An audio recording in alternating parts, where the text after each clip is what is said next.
Welcome to Battle Ready Podcast. What you don't know right now is we were playing smooth jazz. Oh my goodness. Why don't you introduce yourself? My name is Aaron McManus, and I am here with my father. I'm Erwin and Aaron McManus. It's good to be here with you guys. It is good to be here. I'm excited. This is a continuation of the last episode. We put out an Instagram giving people the opportunity to ask some questions, and so we're looking through some questions, and we're scrolling. It's been fun. And it's been fun. So, you ready for some rapid fire? All right, let's go for it. Well, you know, I don't know if the smooth jazz really sets us in the right mood for rapid fire.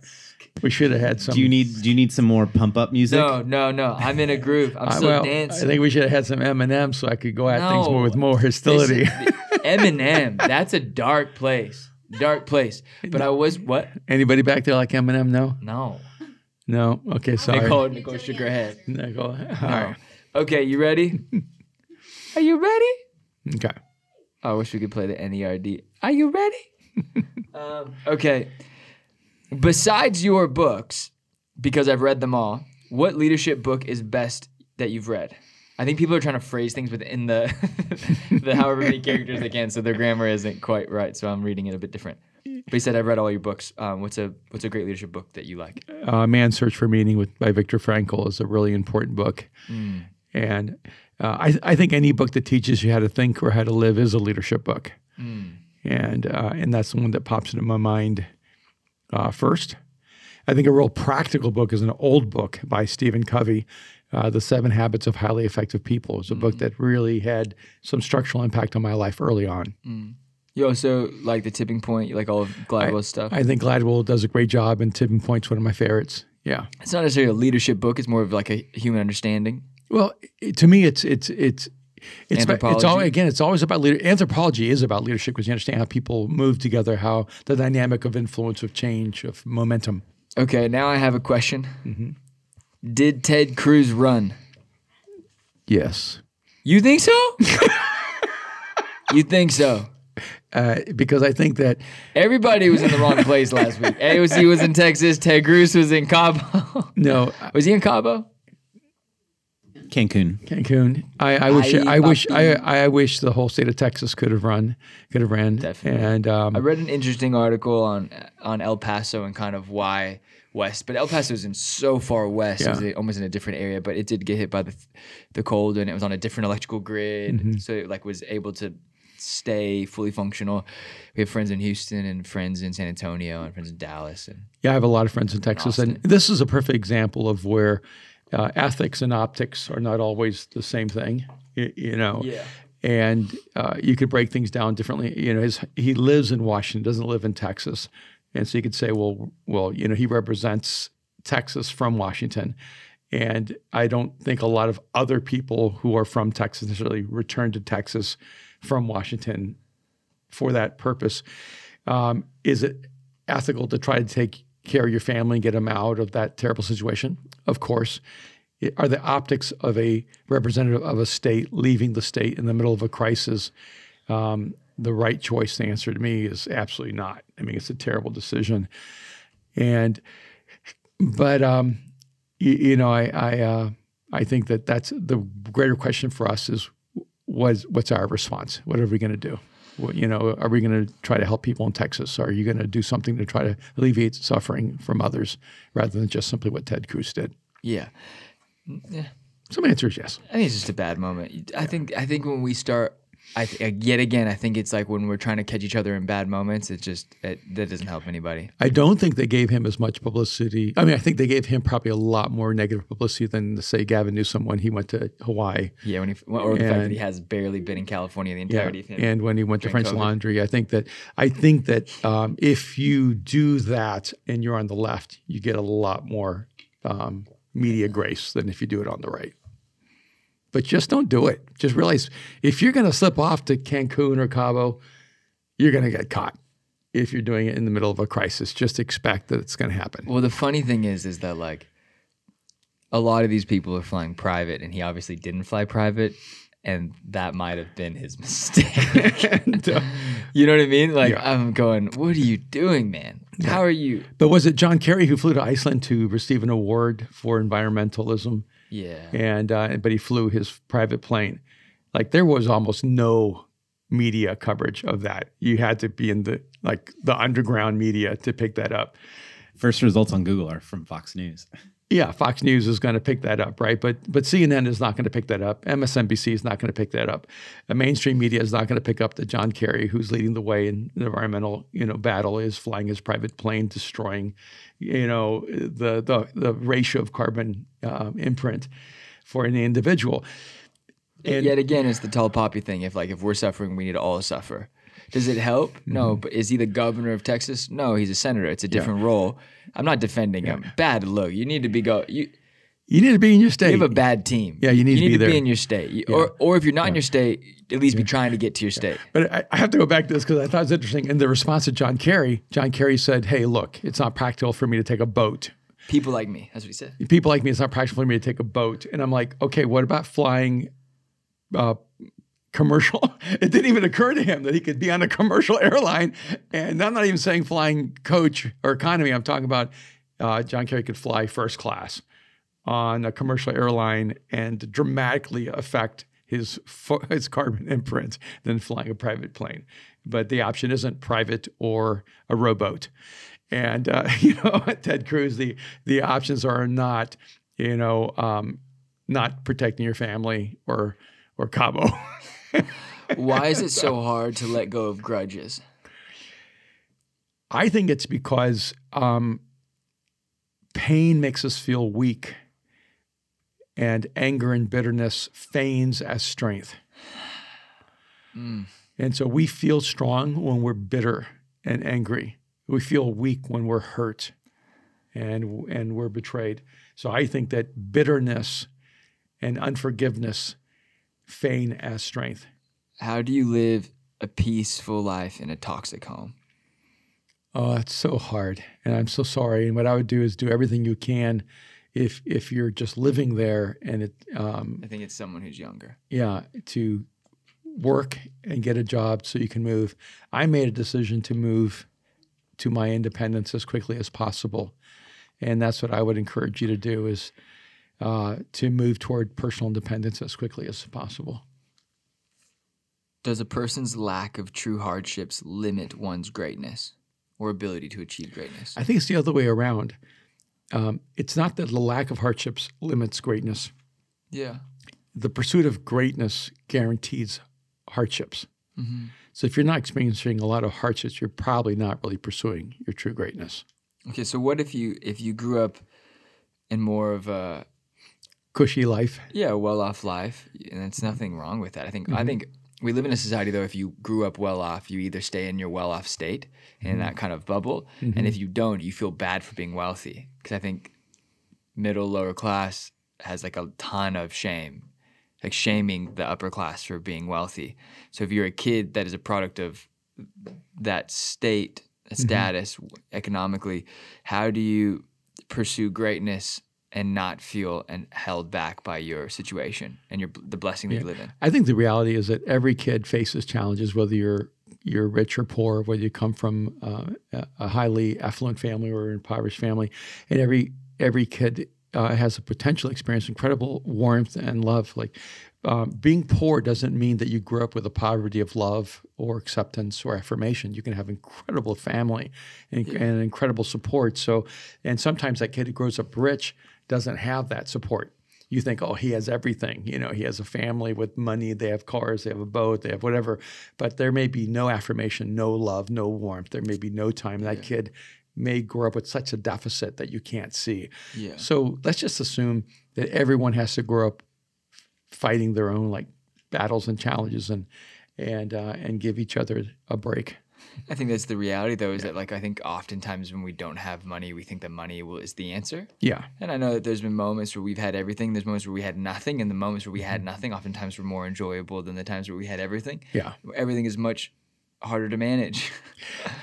Yeah. You know what I mean? I look back and some of my greatest memories are in El Salvador with my, with my grandmom and my papi and mommy. And there's no world where they were affluent, but when we walked over and had pupusas on the street, it was like one of the greatest memories I ever had in my life, and as a child, love gives you your best memories. It's not wealth. It's not money. It's not stuff. It's really the relationships that you're given as a gift. Someone asked me, what's the biggest lesson your dad has taught you? What is the biggest lesson your dad has taught you? The value for kindness and generosity. Those lessons I'm still learning. I'm probably level 1. But I could get to level 2, 3, 4, 5. I love that, though. I think I didn't see the value in it. Now I definitely understand the value of kindness and empathy and generosity and yeah. I love that. So good. Thank you. Why don't you ever talk about your adopted sister, me? Love and support you. I just think mostly she chose a civilian lifestyle. She chose a private life. She's a teacher. She's awesome. She's married, 2 kids. Yeah, they chose a very private life, and it isn't appropriate for us to make their life public. Yeah, we love her. Yeah. Shout out Patty. Shout out Steve. We Yeah, love you. And the kids. we love them, but we can do it privately. We don't have to do it publicly. Yeah, just because we don't talk about it with you doesn't mean we don't talk about it. We see her all the time. I only saw one, and she was a follow-up from December. In December, she said, "Why is your line so expensive? It's hard for the average person to afford it." And she just sent a new one today. "Why is your clothing brand so pricey?" So at least Alicia is being consistent in her questions. And so I want to answer this. I won't even be snarky. Okay. But I have a universal thought in that. But one of the reasons my line is so pricey is that my line is very expensive to make. Yeah. And so I'm not picking up $5 shirts off the shelf and adding McManus on it. We're working really hard to create really unique pieces, and it's more costly. Yeah. And so I've already spent an immense amount of money just to get things going, just to get things started. Just the process costs me thousands and tens of thousands of dollars that I may never make back if the product doesn't do well. True. And so it's pricey because it is expensive. But I made a conscious decision. I did not want to compete with awesome church merch.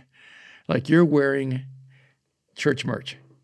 You don't call it that. No, because I think it's stupid, that name. But not because you say it, but just because people say it. No, it's something we made. It's beautiful. We painted it. It's really good. It's home team. It's Mosaic Studios. Yeah. And it's still not cheap. No. That's pretty. We don't make the profit. We don't make like a proper profit margin on it. We usually sell it at like a reduced rate just to get people right, because it's really just about people accessing it, and it's still expensive, providing for people. But it's expensive stuff that we should sell for more, but we don't. Yeah, but at the same time, it's not in the price point where my brand is. No. And so I made a decision. I wanted to make aspirational, high-end luxury fashion. And that's the space I'm going to live in, and says it's not accessible to the average person.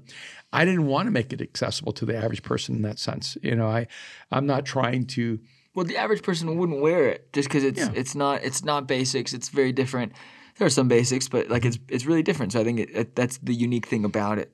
But the great thing about it is you can know I'm not actually trying to make money on my what we'd call my normal fan base. I have so many people who I love, and they're loyal, and they buy my books, and they listen to Mosaic. So if I was just trying to make money, I would make something everybody could buy. I'm not trying to just make money. I'm actually trying to create an aesthetic that I think is beautiful and timeless, and it's more art for me. Yeah, and I think it's I can go deeper. We've talked about this before in the past. How did you both learn how to communicate? Well, why don't you go first? No, okay. Mine would be more tangible because I'm not quite a great communicator, but I'm learning it in the process. Mm-hmm. Doing things like this helps twice a week. And then doing the Hillsong show. Also, there was a season where I was speaking in Venice every week. Mm-hmm. So I think that just preparing and the prep and understanding how to do it and how you approach it and how to take notes and what notes you speak off of and how do you, you can ask, like, I think it's one of the most common questions you get is, how did you become like this? Yeah. And the thing, you're not the greatest at answering it because I don't think it's an answer. People want a 3-step approach. Yours is really simple. Do it and do it often. Mm-hmm. Right. Yeah, I think that the one of the things you did is you listened a lot. I mean, you would listen to my messages. Your messages 5 times a Sunday and so and would be like picking different things from each different one. Yeah, and so you really disciplined yourself to listen and learn from other people, not just me. Yeah. But mostly me, because that's the world you were in. Yeah, but also I think, and it was a great world, but I also think that people can get really bored really easily. So when something we tell our team, or I tell the team, is you can start sitting out of services when you can do what he does.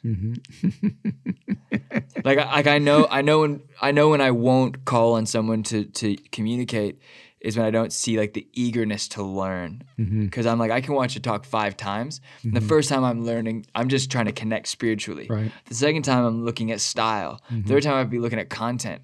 The fourth time I'd be looking at how you rearrange the content. The fifth time I'd be looking at just how are people reacting to the jokes? How did you tell that same story 5 times and so make it feel fresh? Do you know what I mean? So I'm looking at different things. So I like hearing a speaker speak the same message more than I like hearing them speak a new message. So ironically, you might be better at teaching communication than I am because of the way that you've studied the communication process. Yeah, but one thing you taught me is like, I remember you used to tell me like, watch comedians, watch any type of communicator. Is it if it's late night television show, because I think. And one person that really helped was you showed me a show called The Marvelous Miss Maisel. Yeah. And that was the show that switched it for me. I was studying comedians. I was studying like just for timing and building and how do you build like the ethos, the gravitas, the like the storyline. And honestly, preachers are sometimes preachers are boring to me, even when like the dynamic ones, because they use the same structure every time. Like Gilmore Girls and the same writer as the Marvelous Miss Maisel. The way she communicates, where it's effortless. She walks into the moment and she uses everything in her day. So I did a thing where I was like, here's my verse, and I'm only gonna I would go up there with no stories, no stories, just like concept, like story or like verse and what I wanted to say. But I would let everything else just be in the moment. And it was trash a few times for sure. But it was more helpful because I was using what was in the room. And so you would always get on me being like, you're too distracted. So I was like, okay, I can either like get mad at the distractions or use the distractions. Yes, that's right. And pull it into like what I'm doing. Yes. And so I'm not saying I did it well, but I definitely grew, and that was some things I learned how to like roll with it. Stop letting, like we were in Venice and there's so much noise all the time because there's people literally sitting on the stage with me. So you had no, you're in Hollywood Boulevard and La Brea. There are crazy people everywhere in this situation. You can hear the ambulances, you can hear the helicopters, you can hear, I had a guy jump on stage and do a split.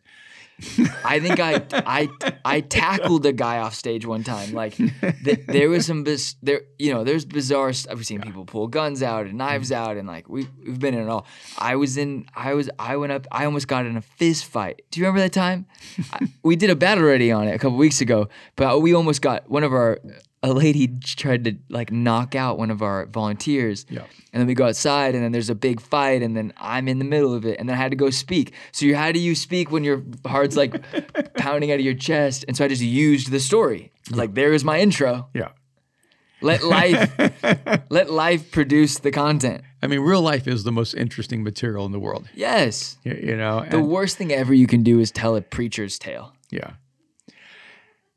But yeah, I it's interesting because I look back and I was not like natural material to be identified as a communicator. I was super introverted, super shy, very quiet, and when my brother responded to a sense of calling to be in ministry, people that said yes, we could see that the gifting was there. When I did, I literally had my mom say to me, "What in the world is God going to do with you?" Like, it was an honest assessment of what I'd demonstrated in my life. And so I wasn't being picked. Like no one said, oh, you're going to be a great preacher. You're going to be a communicator. And so there's a sense where my development happened outside the stream. I wasn't on stages. I wasn't invited to speak at church. I wasn't groomed. Nobody was grooming me as a speaker. Right. But what I did do is I at that time I was a musician, and I would take my guitar and walk into restaurants and offer to do concerts, and I would sing in restaurants, and I'd go to the Mardi Gras and sing on street corners. And so I learned the dynamic of the spontaneity of performance. And then I would talk after I'd play. I mean, I only played in a sense to be able to have a conversation with people. And so I began learning how to communicate on the streets. I was speaking at festivals and you know, and among the homeless and middle of government projects. So I was learning how to speak in really intense, volatile, unpredictable environments. So my speaking style did not develop in the safe space of the church. Yes, every laugh you earned, every like aha moment you had to fight for. You're fighting uphill. Yeah, and I'm talking to the crazy guy sitting there yelling at me while I'm speaking. I'm talking to the 18-wheeler that goes by and the plane that flies over, and so I'm actually bringing everything into my message that's going on all around me. Yeah, and that's kind of like how I developed a lot of my style and approach. Yeah, I think a lot of it too is like if you're the hero in every one of your stories, it gets boring really fast. Yeah. And the other thing of like just doing it frequently, it's like I learned here in Hollywood, and almost every time someone would come up, so like, and I'm not trying to be mean, but like a kid who like was trying to be an actor who went to acting class would come up and try to give advice. Always trying to help you get better. Always trying to help me get better. And then it wasn't until the kid from 2.5 Men came up to me. Sweet guy, Angus, came up to me, and he had a big beard. He had like a ton of jackets on. He looked like a big mountain guy. And now I laugh because we know him, but he came up and was like, "Hey, that was really great. Like, thank you so much." And pretty much when anyone gave me a compliment that felt somewhat sincere, I knew they were just lying. I was like, "Oh yeah, okay," because I wasn't good. I wasn't good for a long time, and I'm not saying that I'm good now, but I'm better than I was. And I just remember, and then when I figured out who it was, because one of the guys rolled over to me and was like, "That's the kid from 2.5 Men, like one of the most successful child actors that's ever, like highest paid that's ever lived." And I remember thinking like, oh, someone who, he saw what I was trying to do, he saw what I was pursuing, and there was a kindness in he decided to elevate me through kindness. Because I didn't give up. That was 1 month into it. That's awesome. So it's like 6 years later, I'm like, you can always find something good, you know? Yeah. I think that's a challenge is that people. That I learned how to communicate in a world where no one was filming my messages. There's no record of my development. Most of my stuff was very spontaneous and off the cuff, and I was able to develop my craft over years without massive criticism and critique. Right. You're in a generation where, like, instantly everyone has an opinion, and you're supposed to be perfect from day one. Yeah. And you're supposed to be polished and groomed. And I think one of the things I like about Mosaic is that we basically say, look, a part of a mature community is you can learn from anyone, and you just got to let our people learn how to get better and better and better. Yeah. And that's why I don't put anything on the internet. Like, this is the only thing we do that's on the internet. Like, I have one message that's on the internet. Like, I don't let anyone post my stuff because I also, not because I don't want people to see the growth, but I think there's also something about art, right? Like, I don't really resonate with the term pastor because I'm like, okay, my life was messy before, and there's been messy moments since, and I'm like, this is an autopsy. So I'm like the dead body that talks. I can see dead people, and I think, and I just want people to learn from my mistakes and find a better path. And if people try to cancel me along the way, I just want to be really open and honest about like, hey, these are things I've struggled with. These are things I've always been struggling with. And so people who have journeyed with me know, now he doesn't claim to be perfect in anything. He's like, is awkwardly open about issues. And so I don't put anything online except for Bad Already, because I know that, in 10 years' time, it'll be a more mature conversation I'm having. Yeah. But currently, it's a lot of digging myself out of my own dirt and like trying to become a better person and trying to build into the church, and then also become better every day, you know? And so my biggest advice would be if you're, like, I think there was a season where a lot of young guys just wanted podcasts and to put it on YouTube, and it's like 15-second clips of myself preaching, not me, but other people. And I'm just like, don't.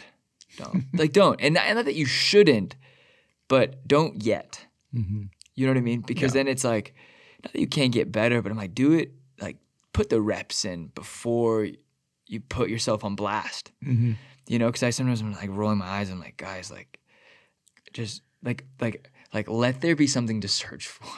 Yeah, I do feel like we live in a moment where young communicators or young preachers, or it's almost like more important to develop your speaking style than it is to actually have something to say.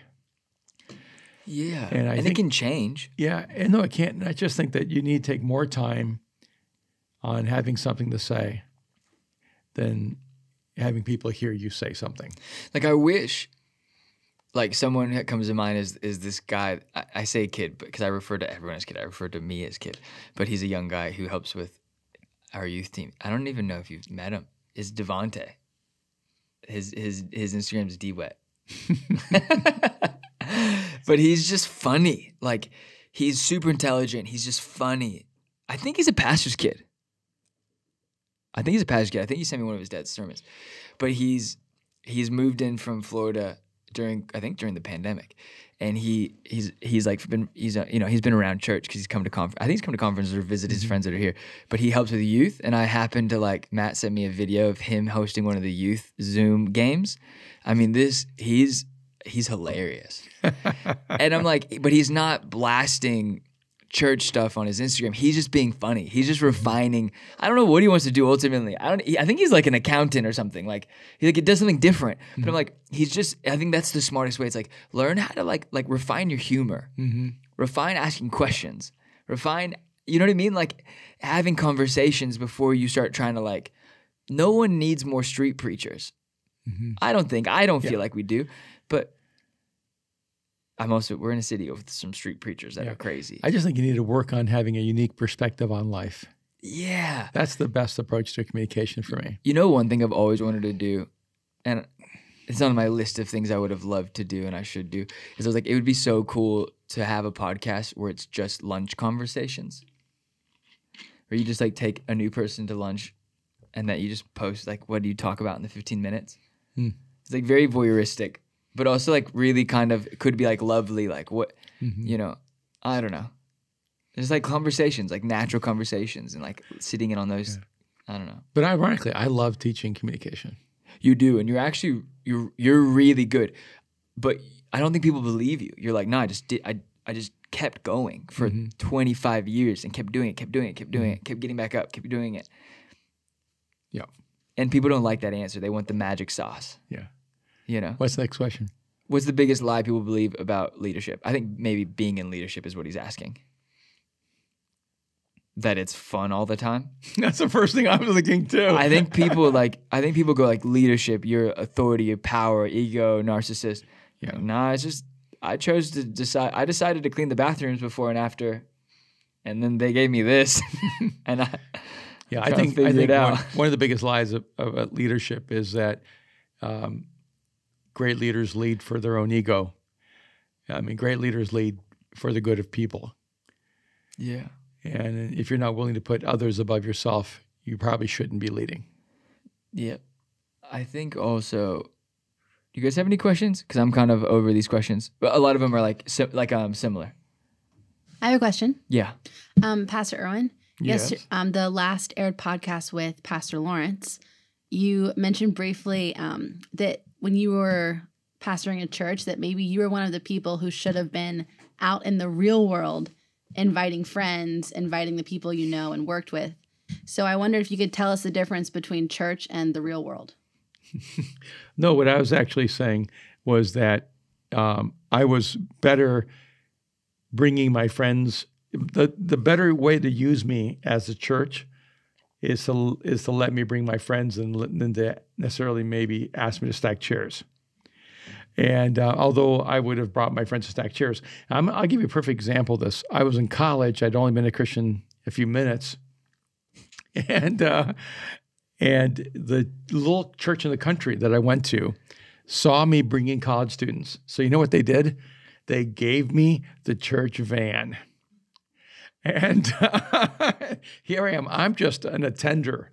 I'm not even a leader. Like, I've just been there a couple of minutes, and they saw me bringing people. So instead of saying, hey, would you come polish the pews, because it was a church with pews, and or would you come to this or that, they just said, can we give you the church van? Would that make it easier for you to bring your friends? And I said, you give me that van, I'll pack that van out every single week. And I started that little country church university ministry. And where was this? This was at Chapel Hill, University of North Awesome. Carolina. And so that little country church became one of the Chapel Hill University student epicenters.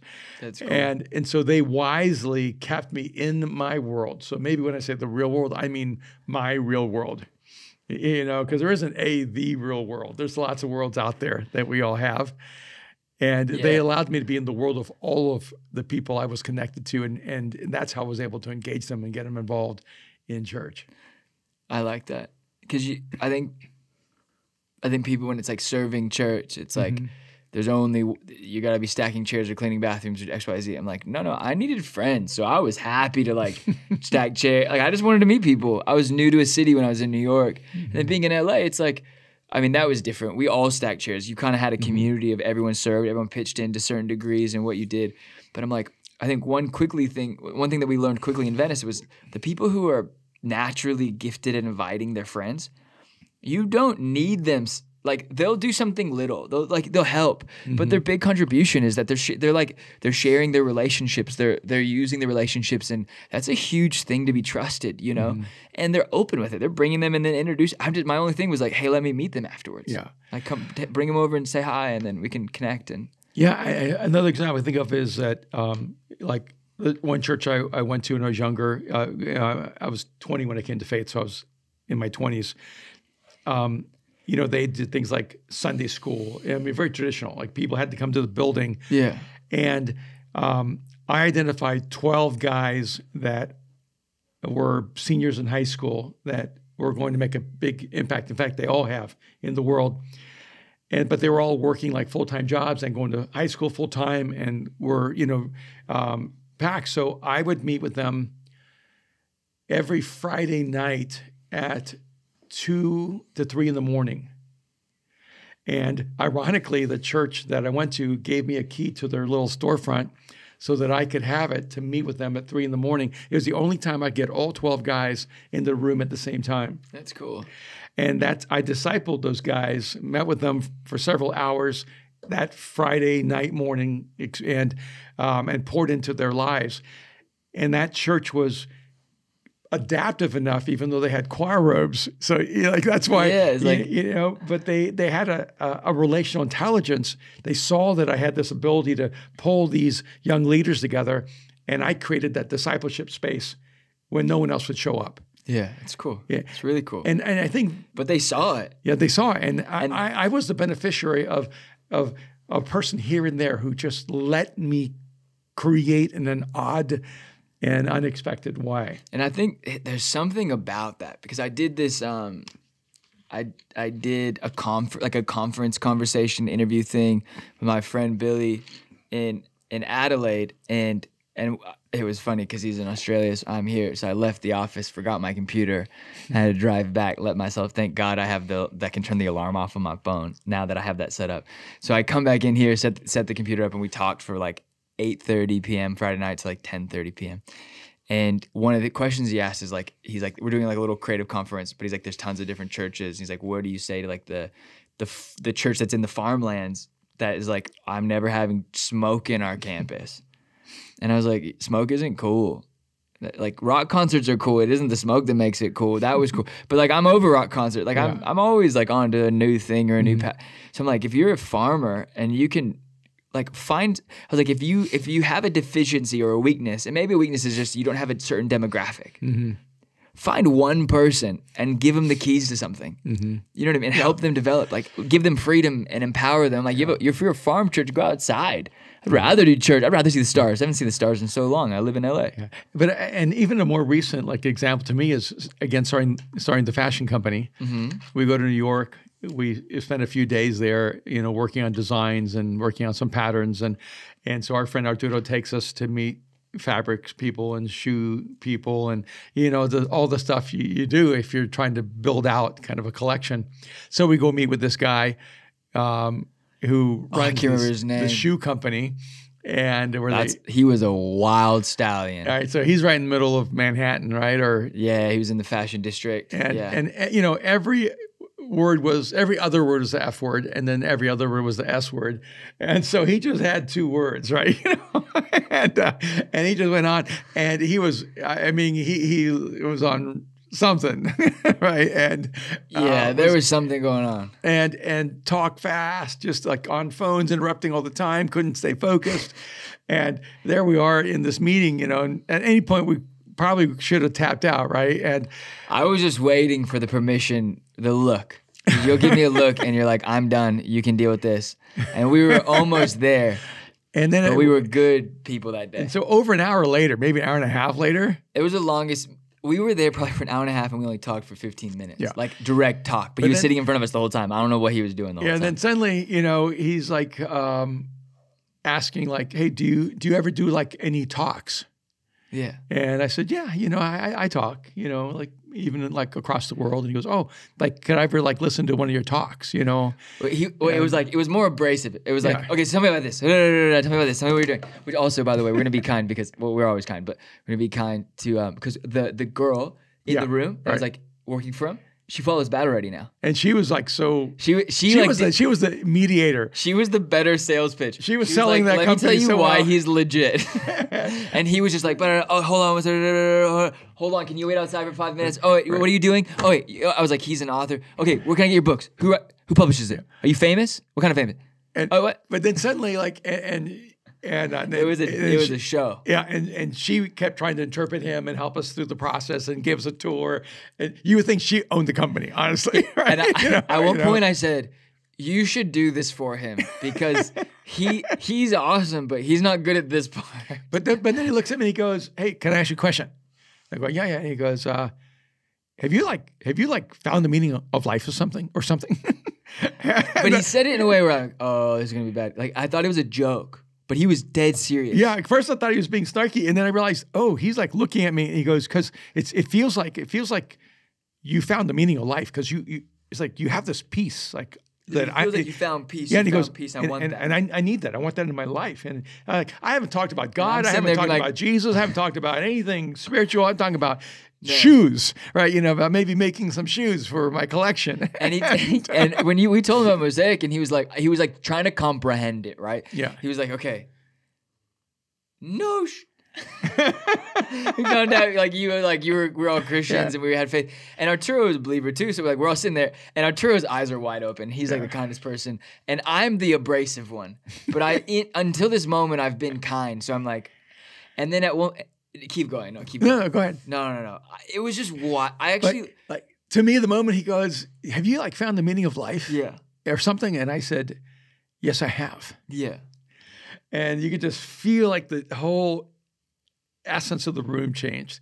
And then he looked at me and goes, and he didn't even question it. He believed I had.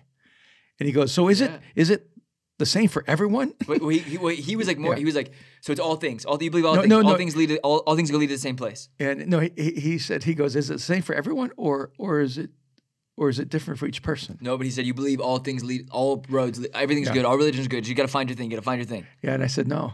You said no. You said it's good to find a thing, but no, not all things are the same. And he goes, "Well, how did you find the meaning of life?" And so I get to tell him how I had a life-changing encounter with Jesus, how it changed everything for me. Yeah. And then he said, "Is that meaning of life is the same for everyone, or is it different for each one of us?" And it was a beautiful moment. And we're having to have this conversation. And I'm sitting there thinking to myself, this is why I love starting businesses. This is why I love doing other things. Like I love being in the fashion industry and the film industry, and I love being in other like disciplines and domains, because if I just work as a quote pastor at a church, I could easily just surround myself with Christians and Yeah. and you know, and people who are actually like low maintenance, high emotional intelligence, you know, It's believers. easy to like incubate yourself. or insulate yourself. Oh, sorry, incubate, insulate. Insulate and incubate. To insulate yourself. And yet in that moment, that's the moment where I felt fully alive. It was cool. And he was cool. Yeah, and I came back telling my wife Kim and everything, going, that was like But worth the whole trip. it was interesting. Oh. Wait, what? Go. Then at the end he said, Well, he was like, if you could write a book about how to quit smoking, I'll buy that one for sure. And then I was like, you helped me stop smoking when I was young and dumb and smoking. And he was like, no, how'd you do that? and then it was like, it was really beautiful because it felt like we had broken through. We figured out who each person was. Yeah. And then it became more of a familial conversation of like trust. and I thought it was so awesome. Here's a guy who, Well, you told him something. You gave him an answer. yeah, I did, but he also said, hey, you need to start a Mosaic in New York. He did. said, if you start a Mosaic in New York, I'm there. I'm in. I'm in. And I thought, this is what I love about a Mosaic. Yeah. But this is what what I love about life. I love meeting interesting, unique, unexpected people who do not yet know God, do not yet know Jesus, and yet like the frequency in which we are able to talk about Jesus and spirituality and faith resonates with people like him and so many other people. And I did tell him, I said, hey, I know why you smoke. And he goes, why? Because I can't quit. And I said, well, because you feel that life is out of your control. And the one thing you can control, he goes, that's right, I can control this. And I said, that's right. But you need to realize that cigarette gives you a false sense that you're controlling your life. I think I want to end it there. Is that okay? Yeah. Can we end it there? I think it's a good place. Do you have any closing? You need to close it out, though. No. Okay. Thank you for listening to the Bad Already podcast. If you feel like you're out of control, you can get control. Oh, wait. You have to give up control. And that's where Jesus comes in. Okay. Thank you for listening. Check out the podcast on YouTube, Spotify, iTunes. You can rate and review it on iTunes. It really means a lot when you rate and review it. And when you share with a friend. Yeah. When you follow us on Instagram, Bad Already Podcast. And when you comment, we have some merch. We're going to add some more merch. Awesome. Bye, guys. All right. Take care.